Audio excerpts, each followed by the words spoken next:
everyone, and welcome to today's Explainer. We've got a truly profound piece of writing to unpack today. It's a blog post by Angel Terra titled Self-Analysis. Now, self-analysis usually sounds like a great thing, right? I mean, it implies self-improvement, personal growth, all that good stuff. But as you'll see today, there is a very fine line between healthy reflection and a deeply destructive trap of overthinking and self-blame. So let's just unravel this whole thing together. So let me ask you this. Have you ever found yourself apologizing for something that wasn't even your fault?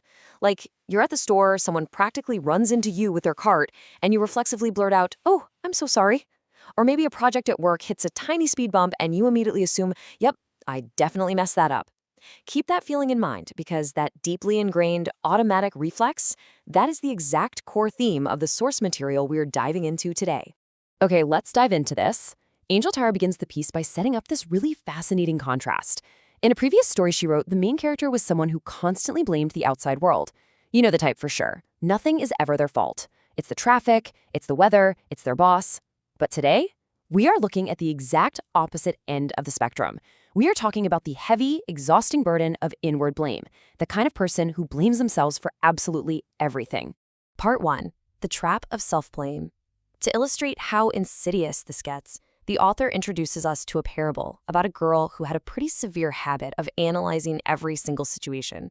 She always wanted to give her best, which, sounds noble, but she turned the magnifying glass inward so intensely that it quickly escalated into the most mundane, everyday territory.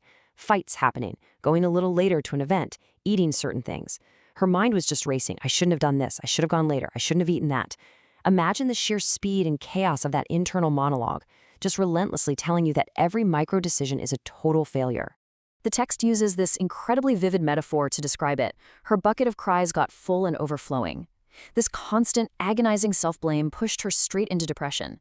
And here's the really tragic irony of the whole situation. Because she was so burdened and upset, she started making more mistakes, and then crying over those too. She eventually tried to fight back against this feeling, but the author notes that even her defense mechanisms backfired. Why? Because somewhere deep down, her inner self absolutely insisted she was the one at fault. She was just completely stuck. Part 2. A Meeting in the Garden. We're going to dramatically slow down the pacing here because the story shifts. Imagine stepping out of that noisy, chaotic mind and walking into a peaceful, quiet garden. The lonely girl goes there and she sits down right next to a stranger. They decide to strike up a conversation. But how does our chronically self-blaming girl initiate it? She says, "Sorry to speak to you and disturb your silence." I mean, wow. She apologizes literally just for speaking, just for existing in the same physical space. This perfectly illustrates her deep-seated habit.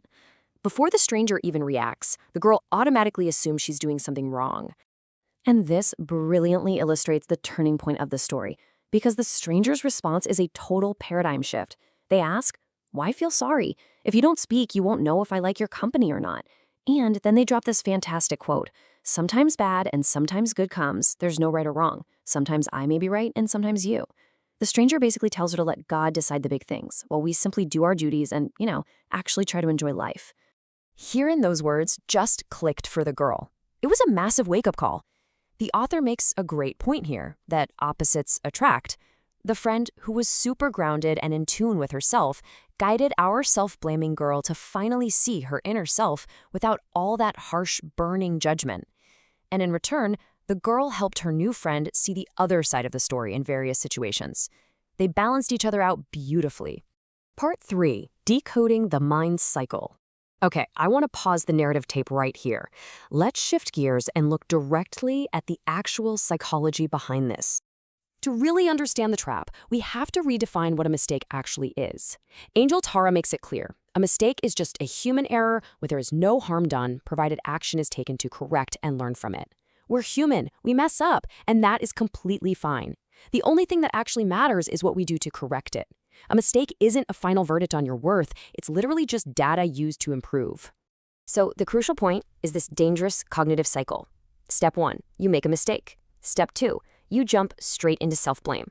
Now when you do that, you hit step 3, which is where your mind gets programmed. You are actively wiring your brain to expect this painful conclusion. And because your mind is programmed with that expectation, well, step 4 happens. The mistake gets recreated. By endlessly blaming yourself, you're pretty much guaranteeing you'll fail the exact same way next time. Part 4.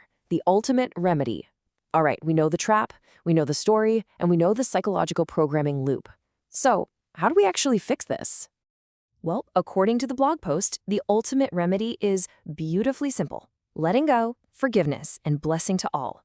You have to take that incredibly heavy backpack of blame and just drop it. When you make a mistake, don't hold on to it as proof that you're somehow broken. Just let it go. Forgive yourself, forgive the people around you. Replace that intense self-analysis with a blessing, and you stop that destructive four-step cycle dead in its tracks. Which brings us to our final thought for this explainer. What cycle are you programming for your future?